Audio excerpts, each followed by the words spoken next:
భిక్షమయ్య గౌడ్ అవకాశవాది, తన స్వార్థం కోసం అనేక పార్టీలు మారుతారు. కాంగ్రెస్ నుంచి బీజేపీలోకి, బీజేపీ నుంచి మళ్ళీ బీఆర్ఎస్లోకి మారారు. ఇది కేవలం తన స్వార్థం కోసమే తప్ప నియోజకవర్గం అభివృద్ధి కోసం కాదు అని అంటే మీరేమంటారు?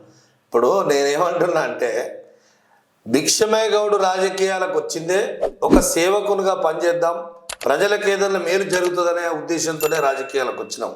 నేను రాజకీయాలకు వచ్చినాడు నాకు తెల్ల రేషన్ కార్డు ఉండో, నాకు కారు లేకుండానో, నాకు ఇల్లు లేకుండానో, లేకుంటే నాకు భూమి జాగ లేకుండా నేను రాజకీయాలకు రాలే. నేను ఇంతో అంతో ఆర్థిక పరిపుష్టిగా సంపాదించుకున్న తర్వాత రాజకీయాలకు వచ్చినాం. రాజకీయాల్లో ప్రజాసేవే లక్ష్యంగా పనిచేసినాం. ఓటమి గెలుపు అనేది జరుగుతూ ఉంటాయి. దాంట్లో మీరన్నట్టుగా తెల్ల రేషన్ కార్డు ఉండి కోట్ల రూపాయలు సంపాదించి భూములు కొనుక్కొని ఫామ్ హౌజులు కట్టుకోనో లేకుంటే ఇంకేమైనా చేసుకున్నటువంటి వాళ్ళైతే నిజంగానే మీరు అన్నది వాస్తవం. అంటే ఈ పార్టీల నుంచి ఆ పార్టీకి మారింటే ఆ పార్టీ లేకపోతే నాకేం రాలే. ఆ రోజు కోమటిరెడ్డి సోదరుడు నన్ను 2 సార్లు ఓడగొట్టిరనే నేపథ్యంతో నేను వాళ్ళను కూడా ఓడగొట్టాలనే లక్ష్యంతో కేసీఆర్ గారు పిలిస్తే పోతే నాకేమో పదవులు ఇవ్వలేదు. నాకేమన్నా ఎందుకు కోమటిరెడ్డి సోదరులకు మీకు అంత వైరం ఎందుకు?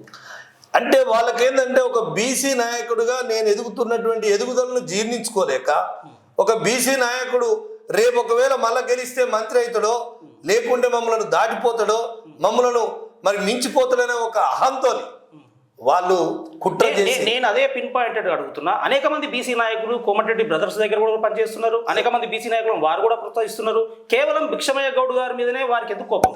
ఎవరిని ప్రోత్సహించేది లేదు. ఓన్లీ బీసీ నాయకులు అంటే బానిసలుగా బతుకురా అని చెప్తాడు తప్ప మా లెక్క కొట్లాడితే వాళ్ళకు ఒక్క నిమిషం కూడా జీర్ణించుకోలేదు. ఒక్క నిమిషం కూడా. అంటే మేము బీసీల కోసం, బహుజనుల కోసం, ప్రజల కోసం పనిచేస్తాం. ప్రజల కోసం కూడా బరాబర్గా వాళ్ళతో కొట్లాడి ప్రజా సంక్షేమం ముఖ్యమని చెప్పి కొట్లాడతాం. కానీ వాళ్ళకి అది నచ్చదు. ఎందుకంటే మా దగ్గర బానిసలుగా పడి ఉంటారా అంటే మేము ఆత్మగౌరవం కలిగిన వాళ్ళం. ఎందుకంటే కింద ఉన్నటువంటి 50 మీటర్లు ఉన్నటువంటి తాడి చెట్టుని ఎక్కేటువంటి ధైర్యం ఉన్నటువంటి గీతా కార్మికుని కుటుంబంలో పుట్టినటువంటి వ్యక్తిగా చెప్తా ఉన్నా. ఎందుకంటే మేము అట్లా దొరల దగ్గర, బానిసల దగ్గర ఇట్లా వాళ్ళకు మోకాళ్ళు ఎత్తుకుంటూ పని చేయాలంటే మన వల్ల కాదు. ఆత్మ గౌరవంతో మనం పని చేస్తే వాళ్ళకు అది గిట్టక, ఓర్వక అనేక రకాలుగా కుట్రలు చేసి కొంతమందిని పోటీ చేయించి నా మీద మరి ఎక్కువ మందిని ఇండిపెండెంట్ గా పోటీ చేయించి ఓడగొట్టి ఆ కక్షతోని నేను పార్టీ మారిన. వాళ్ళని కూడా ఓడగొట్టాలి.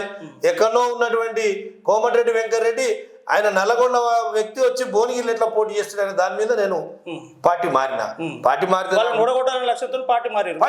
నన్ను ఓడగొట్టారు కాబట్టి వాళ్ళని కూడా ఓడగొట్టాలని. మీ లక్ష్యం నెరవేరిందా? మా లక్ష్యం నెరవేరొచ్చు, నెరవేరకపోవచ్చు. యుద్ధం చేసినప్పుడు ఏదైనా కావచ్చు. ఒక మంచి లక్ష్యంతో యుద్ధం చేసినప్పుడు ఓసారి ఓడిపోవచ్చు, ఓసారి గెలవచ్చు. దాంట్లో యుద్ధంలో ఓటమిని గెలుపుని దాన్ని ఎవరు లెక్క తీసుకోరు. ఆ పోయినటువంటి దాంట్లో నిజంగానే కేసీఆర్ గారు నాకేమన్నా పదవులు ఇచ్చిందా? నాకేమైనా నిజంగా పోంగనే దండలేసి అయ్యా నీకు పదవులు ఇచ్చినామని చెప్పి లేకుంటే ఇంకేమైనా పనులు చేసి పదవులు ఇచ్చిండా? ఇయ్యలేదు.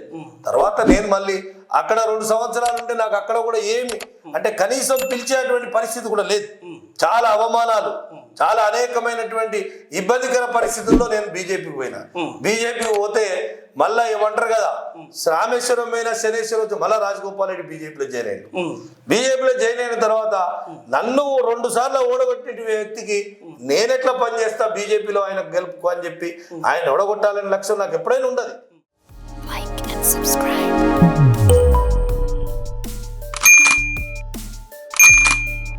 Like and subscribe.